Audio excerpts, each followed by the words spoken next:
मगर मुसलमानों का साथ नहीं छोड़ेंगे। ये तो भाग्य हमें अफसोस है। तुम्हें रूठने नहीं देंगे।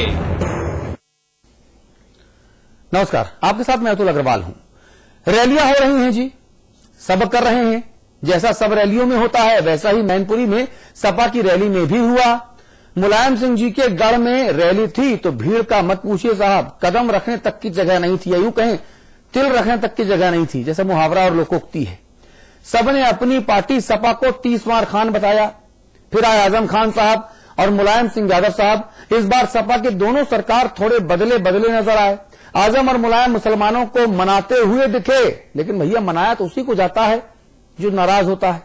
ऐसे में समाचार पर जो बड़ा सवाल पूछ रहा है वो ये कि क्या सपा की विशेष ताकत मुसलमान माननीय मुलायम सिंह जी यादव और सपा से नाराज चल रहे हैं?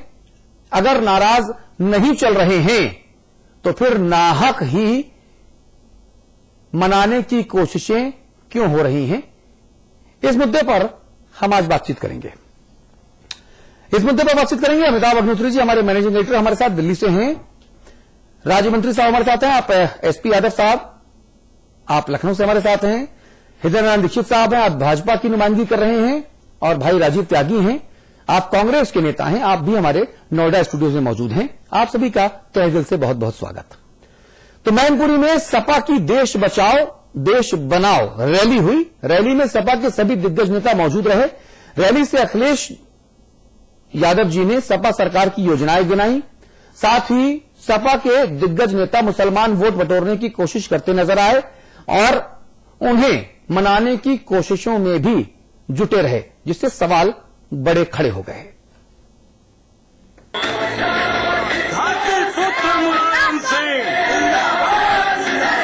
जिन्हें आज हमसे शिकवा है उनसे आज अपनी बेगुनाही कहता हूं और उनसे ये कहना चाहता हूं कि तुम्हारी नाराजगी सड़कों पर पश्चिमी उत्तर प्रदेश के कमजोरों इस साजिश को पहचानो। इस मैदान में खड़े हुए लोगों, तुम्हारे कांधों पर बहुत बड़ा बोझ आया है। मैं नहीं समझ पा रहा हूं, तुम इसे क्यों नहीं समझना चाहते? मुजफ्फरनगर दंगों का ठीकरा सांप्रदायिक ताकतों पर फोड़ने के बाद भी सपाई सिकंदरों का मन बेचैन है। दंगों से उपजी नाराजगी के बाद सपा को ये डर सता रहा है कि कहीं मुसलमान भाई अंदर खाने नाराज तो नहीं, क्योंकि बिना मुसलमानों की मोहब्बत के मौलाना मुलायम की दिल्ली वाली दिली मुराद पूरी नहीं हो सकती। ये तो भाग्य हमें अफसोस है। मुजफ्फरनगर में इन साप्ताहिक शक्तियों के षड्यंत्र कामयाब हो गया। हथियार बढ़िया से बढ़िया बनाए मुसलमान। बताओ, कपड़ा सबसे बढ़िया कौन बनाता है? बनारसी साड़ी कौन बनाता है? आपके लखनऊ की जो बनाई जाता है कपड़ा वो कौन बढ़िया बनाता है? मुसलमान। बताइए, बाल कौन बढ़िया काटता है? मुसलमान। ये कपड़ा जिससे पहने हो बताओ ईमानदारी से किसे आपने सिए हैं? मुसलमान। बताओ, मुसलमान का सिला हुआ कपड़ा कितना पहने हाथ का? बताइए आप। कपड़ा वो बढ़िया सीता है, बाल वो बढ़िया काटता है। दस्तकारी आज 80% नोट कर लो सभी समाजवादी पार्टी के लोगों, दस्तकारी 80% आज भी मुसलमानों के हाथों में है और दस्तकारी से देश आगे बढ़ रहा है। देश के विकास में किसी ने किया, बार बार हम दोहराते हैं, मुसलमान और किसान इन दोनों ने देश के विकास को आगे बढ़ाया है। सो जाएंगे भूखे, बिस्तर हटा देंगे, कांटे बिछा लेंगे, मगर मुसलमानों का साथ नहीं छोड़ेंगे। यही है हमारी बेगुनाही। हमारी बेगुनाही का एहसास करो। ये लोग चाहते हैं तुम नाराज हो जाओ, तुम हमसे अलग हो जाओ। आखिर ऐसा क्या हुआ कि आजमगढ़ रैली से मैनपुरी रैली तक आते आते सपा सफाई की मुद्रा में आ गई? क्यों सपा को मुसलमानों की नाराजगी का डर सता रहा है? क्या माननीयों को लगने लगा है कि मुजफ्फरनगर दंगों के बाद मुसलमान मुलायम से नाराज हैं? और अगर हाँ, तो क्या ये डर वाजिब है और अगर मुसलमान वाकई नाराज हैं, तो क्या केवल सफाई भर से दंगों की धुंध दिलों से छट जाएगी?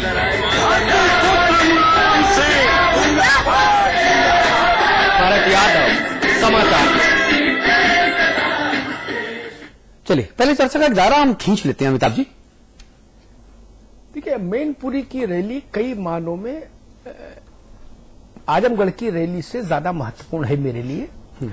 एक तो इस इलाके से मुलायम सिंह यादव लोकसभा के सदस्य हैं और ये पूरी पट्टी जिसको मैं यादव पट्टी कहता हूं, इस पर अगर आप जाए ना by road by car, Dikshit ji मेरी बात से सहमत होंगे क्योंकि दीक्षित जी यायावर राजनेता हैं, पूरा प्रदेश घूमते हैं, उस पूरे पट्टी पर चले जाइए दीक्षित जी।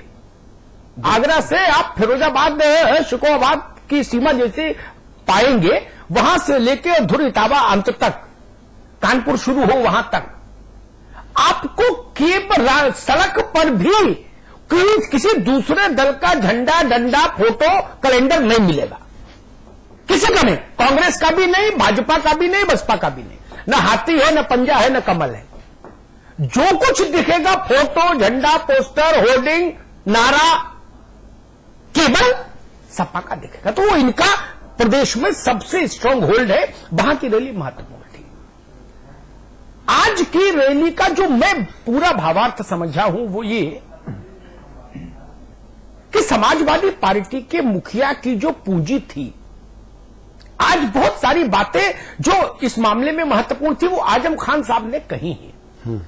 उन्होंने 30 अक्टूबर 1990 का उल्लेख किया 3 बार। उन्होंने कहा 30 अक्टूबर 1990 वाले मुलायम सिंह पर शक किया जा सकता है क्या? 30 अक्टूबर 1990 वाले मुलायम सिंह को क्या किसी के सर्टिफिकेट की जरूरत है क्या? इसका अर्थ यह कि मुजफ्फरनगर की लपटों के बाद और मोदी के उत्तर प्रदेश में सक्रिय होने के बाद 2 घटनाएं समानांतर घट रही हैं। समाजवादी पार्टी को के लिए राजनीतिक तौर पर यह बेहद जरूरी था कि वह अपनी पुरानी राजनीतिक पूंजी को सहेजकर, समेटकर सुरक्षित रखे। ऐसे ना हो कि ना खुदा ही मिला ना विसाले सनम।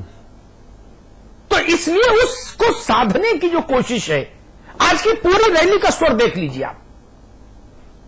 शिवपाल महत्वपूर्ण वक्ताओं में थे, मुलायम सिंह जी थे, आजम खान साहब थे और मुख्यमंत्री खुद। मुख्यमंत्री ने तो खुद पॉलिटिकल ज्यादा भाषण नहीं दिया, उन्होंने अपने को अपनी योजनाओं तक कन्फाइंड रखा। लेकिन इन आजम खान और मुलायम सिंह, इन दोनों के भाषणों ने ये बात साफ की कि समाजवादी पार्टी की पहली प्रायोरिटी ये है कि जो उसके अकाउंट में पैसा है, ऐसा नहीं हो कि उसमें कोई दूसरा अपना एटीएम कार्ड लगा के पैसा विड्रॉ कर ले जाए। तो पहले पासवर्ड बदलो और ब्लॉक करो कि मेरा एटीएम मेरे ही द्वारा संचालित हो। देखिए जी, गलत तो नहीं कहा ना? बिल्कुल। एसपी यादव साहब, ये सवाल जेरे बहस आज है कि नाहक ही हम एक विशेष वर्ग को नाराजगी उसकी दूर करने के लिए प्रयत्नशील क्यों हैं? भाई जो रूठा हो उसको ना मनाएं। आप मना रहे हैं यानी वो आपसे रूठे हुए हैं, और अगर रूठे नहीं हैं तो आप नाहक ही मना क्यों रहे हैं?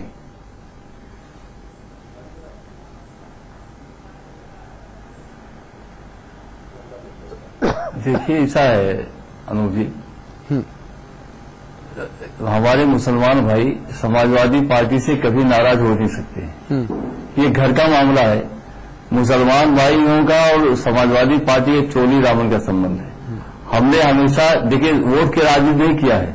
अगर वोट की राजनीति किया जाता तो मैनपुरी, इटावा ऐसे जनपद में है जहां पर 10% से, हमारे ख्याल से 10-12% ज्यादा मुस्लिम भाई नहीं है। तो वहां पर नेताजी ने या आजम खान साहब ने जो कहा है कि हम हिंदू जो बाहुल क्षेत्र है यहां पर भी आपकी फिक्र हम करते हैं। और समाजवादी पार्टी ने तो, हमारे मुसलमान भाई जानते हैं कि सच्चर आयोग की कमेटी और रंगनाथ मिश्रा कमेटी की जो रिपोर्ट है वो केंद्र सरकार नहीं लागू कर रही है, लेकिन उत्तर प्रदेश सरकार जो है अपने दायरे में रहकर संविधान के दायरे में रहकर काम कर रही है, उर्दू अध्यापक नियुक्ति किया और बाबरी मस्जिद को शहीद होने से बचाया, ये सारी जानता है। तो ये कोई हमारे परिवार का मामला है। अगर मुस्लिम समाजवादी पार्टी को अपना परिवार समझता है, हमारे नेताजी को मुखिया मानता है, और हमारे नेताजी समाजवादी पार्टी भी हमारे मुस्लिम जो हमारे परिवार के, हमारा इनका चोली रामन का संबंध है। और आजम खान साहब ने सही कहा कि हम कभी मुसलमान हमको नहीं छोड़ सकता है, ना हम मुसलमान को छोड़ सकते हैं। भाई राजीव त्यागी, कांग्रेस की जो विरासत है, पटेल जी को मोदी जी हाईजैक कर रहे हैं, महात्मा गांधी जी को आज आजम खान साहब ने हाईजैक करने की कोशिश की, इन दोनों घटनाओं के बीच जो रूठे नहीं, उनको हिंदू बहुल क्षेत्र में भी याद रखने की वकालत और दलील देते हुए अगर मनाने की कोशिश की जाए तो कांग्रेस का रिएक्शन क्या है इस पर? देखिए अतुल जी, पटेल साहब, महात्मा गांधी, जवाहरलाल जी, लाल बहादुर शास्त्री जी या अन्य उस टाइम के मौलाना अब्दुल कलाम आजाद साहब, खान अब्दुल गफ्फार खान साहब, जितने भी नेतागण रहे हैं वो किसी एक पार्टी की थाती नहीं है। अच्छी बात। सभी पार्टियों का अधिकार है उन पे, वो महापुरुष है हमारे। उन लोगों ने ऐसी लड़ाई लड़ी जिससे कि हमारा देश आज आजादी की सांस ले रहा है, और वो सब लोग बाग एक थे अंदर से, अपना उनका लक्ष्य के प्रति गंभीर थे और लक्ष्य से कहीं भटकने का कार्य किसी भी नेता ने नहीं किया। वैचारिक मतभेद होना प्रजातंत्र की पहली शर्त है कि वैचारिक मतभेद होने चाहिए। अच्छी बात है। रही बात इसकी कि जो समाजवादी पार्टी के लोग बात कर रहे हैं, मेरा इसमें कहना यह है कि कांग्रेस पार्टी ने कभी भी जातीय विद्वेष और सांप्रदायिक विद्वेष की बात नहीं की, और हम लोग बात कभी करेंगे भी नहीं इस बात को। हम लोग बात जातीय विद्वेष की बात करते या सांप्रदायिक विद्वेष की बात करते तो 23 साल हो गए हम लोगों को उत्तर प्रदेश में बिना राज के। हालांकि पिछले लोकसभा के चुनाव में हमें 21 सीट मिली, उसके बाद एक सीट हमने जो है बाई इलेक्शन में जीती, तो 22 सीट हो गई, और वो सीट भी फिरोजाबाद की जीती जहां से डिम्पल जी चुनाव लड़ रही थी, और आज बब्बर जी ने उनको चुनाव हराने का काम किया। रही बात जो अमिताभ जी ने बात कही, वो बात ठीक है कि आगरा से लेकर फिरोजाबाद तक, फिर इटावा तक किसी दल का झंडा नहीं दिखता है, लेकिन ऐसा भी नहीं है कि उनको हराया नहीं जा सकता। ये सारा का सारा सिर्फ क्या नाम उसका सोशल इंजीनियरिंग का खेल है, और सारा ये बात है कि हम लोग बात किस तरह से अपनी पार्टीज का प्रोजेक्शन करते हैं, चाहे वो भारतीय जनता पार्टी हो, चाहे वो बहुजन समाज पार्टी हो, चाहे वो कांग्रेस पार्टी हो।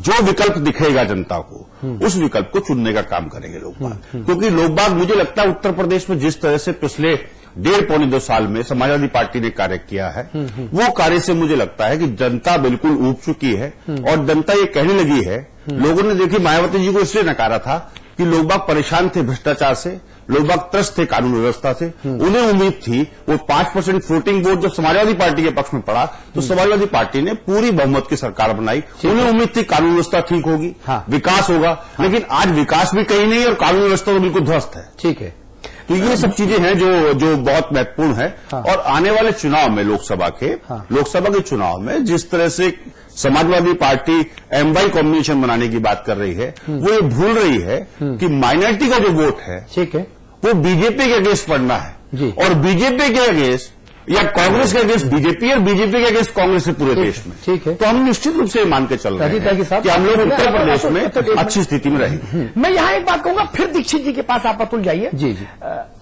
उत्तर प्रदेश में जो प्रदेश की भाजपा है उसमें और नरेंद्र मोदी में एक बड़ा अंतर दिख रहा है रणनीति का।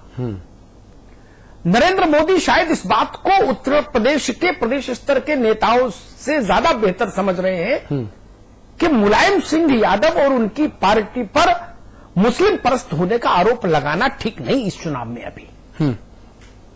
तो प्रदेश के प्रवक्ता वक्ता नेता तो बोल रहे हैं अलग अलग अवसरों पर, लेकिन नरेंद्र मोदी ने उत्तर प्रदेश में जहां भी गए इस पंक्ति को छुआ ही नहीं, इस नब्ज पर हाथ ही नहीं रखा। ऐसा नहीं कि नरेंद्र मोदी को स्मरण नहीं, ये घटनाएं नहीं स्मरण, लेकिन नरेंद्र मोदी ने उस विषय को नहीं छेड़ा है। ये एक बिल्कुल स्पष्ट अंतर मुझे भाजपा के 2 स्तरों पर दिखता है जी, नरेंद्र मोदी और प्रदेश की भाजपा। जी दीक्षित जी, ऐसा है क्या? नहीं तो कोई अमिताभ जी का विवेचन सम्माननीय है। उत्तर प्रदेश भारतीय जनता पार्टी और माननीय नरेंद्र मोदी जी के दृष्टिकोण में अथवा पूरी भाजपा के दृष्टिकोण में कहीं भी अंतर्द्वंद नहीं है, बड़ा स्पष्ट है। जहां तक उत्तर प्रदेश की समाजवादी पार्टी और उसके सरकार का काम, उसके द्वारा चलाया गया यहां 1.5 साल का शासन, इसका प्रश्न है, पूरे उत्तर प्रदेश